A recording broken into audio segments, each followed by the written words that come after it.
Democratic presidential nominee Kamala Harris shut down pro-Palestine protesters who interrupted her at her Michigan rally yesterday. They began to chant, "Kamala, Kamala, you can't hide, we won't vote for genocide," to which she recounted one of her infamous lines. Let's watch. I'm here because we believe in democracy. Everyone's voice matters, but I am speaking now. I am speaking now.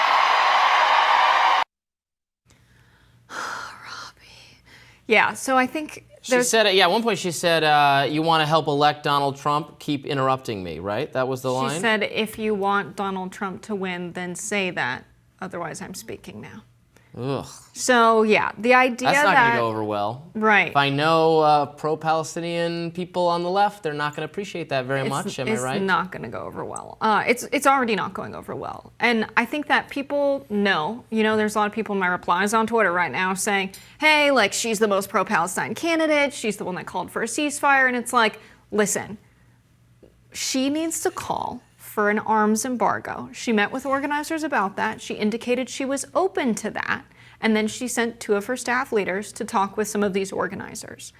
Until she publicly says that she supports respecting the conventional arms transfer policy. This is not a radical idea. This prevents the United States from transferring arms to human rights violators, which now Netanyahu is, according to many international laws.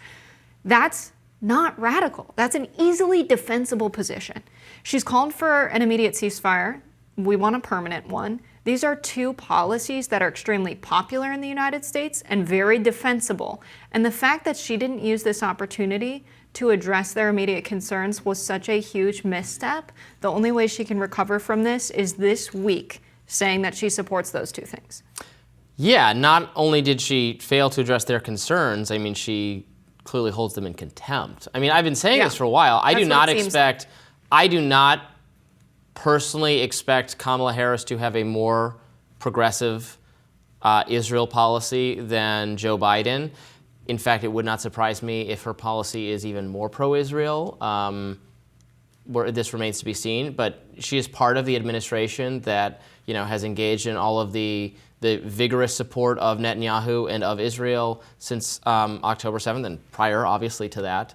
Joe Biden has, unlike past presidents, both Republicans and Democrats, who took, I would say, a little bit of a firmer hand with Israel, still supporting it, still giving arms, weapons, financial support, but at various points saying, okay, this has gone too far and this is now going to impact our safety and you can't continue these military actions. Joe Biden has really declined to take that position with Israel. There have been half-hearted, at best, attempts to constrain the IDF's actions. So, would it be markedly different under Kamala Harris? I don't think she's given much reason to expect that. She did come out in favor of the ceasefire. Of course, she has no power to actually do anything about it. If she did have power to do anything about it, would she still be in support of it? I don't know. I think you can tell how she feels about the Palestinian protesters from her remarks there. I am speaking. You're interrupting me. How dare you? It's not going to win her some fans. I think that there's not been a reconciliation with the reality that the political world has changed, and so the political game that campaigns run needs to change. Think about how old Joe Biden and Nancy Pelosi are. I think about it all the time. And even Chuck Schumer, right? They're dinosaurs. People have called Congress a nursing home that's publicly funded because of how old our Congress is. These people who run the party didn't have to campaign in a world where things were clipped up and seen by everyone. There was a world where Kamala Harris could make deals in back rooms with AIPAC and could say something completely different to pro-Palestine activists. She could have given a speech in Michigan back in the day where she said certain things that would be reported on, but not everyone would see clips of them on their phone screens.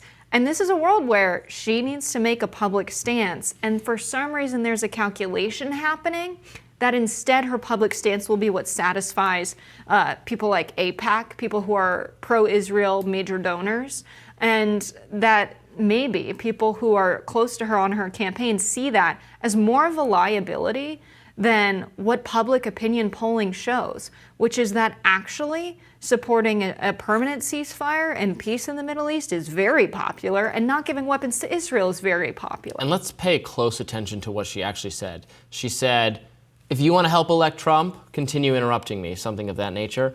That is exactly the what I've learned from you and people sitting in your chair in the past, that vote blue no matter who mindset that Democratic political figures lean into, saying, oh, you disagree with me on XYZ policy? Oh, so you love Trump then? You want Trump? Is that what you want? Mm-hmm. Which is just a way to totally shut down any debate or disagreement about the policy priorities of the Democratic Party. To say that is thus giving license to Kamala Harris or if it was some other, or Joe Biden before him, or before her, or whoever the nominee would be, to do whatever policy they want, to disappoint progressives as much as they want, because, well, we're not Trump.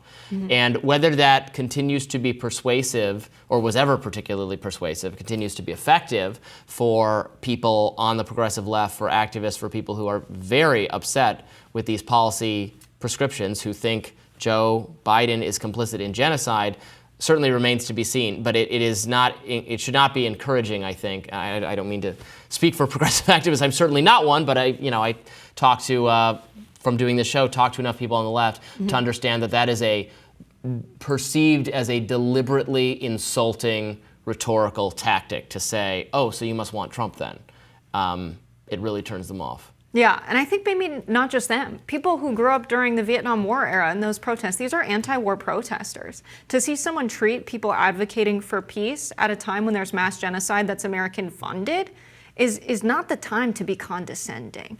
And so I definitely think she lost some points with that. Running on a campaign of, we're not going back to this kind of thinking of, either you vote for the Dems or you're for Trump, vote blue no matter who, is the same kind of thinking that pissed off progressives, because we had Bernie Sanders, who was, a very progressive candidate, a very popular candidate, and you had these same elites in the party saying that they wouldn't vote for him if he was the Democratic nominee, which shows they want the Democratic Party to be a party of centrists, a party of people who would not even question the differentials in wealth and earnings from the ruling class and the working class. The fact that wages are worth so much less and have been stagnant since the 70s, but productivity is higher than ever and corporate profits are higher than ever. This is something a lot of people care about, not just progressives. This belief that because there's a lot of elites in Washington, that's somehow representative of Democrats or the country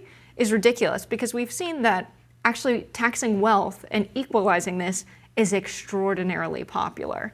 And so making this calculation of satisfying the mega donors and the elites could cost her the election, because money doesn't vote. More Rising right after this.